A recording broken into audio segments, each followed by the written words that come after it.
ভিক্ষুকের মতো হাত বাড়াইলাম, তুমি যদি ক্ষমা না করো কে আমাদেরকে ক্ষমা করবে? কে আমাদের মাফ করবে?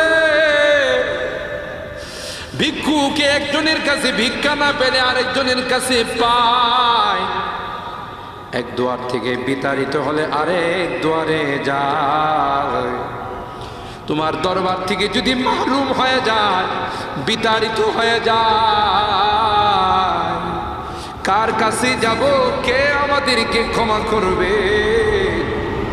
মালিক রে, কাঙ্গালের মতো হাত বাড়াইল। তওবা করতেছি, আর জীবনে কোনোদিন নামাজ ছাড়ব না, আর জীবনে কোনো গুনাহ করব না, আর জীবনে কোনোদিন বেপরদায় চলব না, আর কোনোদিন সুদী লেনদেন করব না। কিয়ামতের কঠিন ময়দানে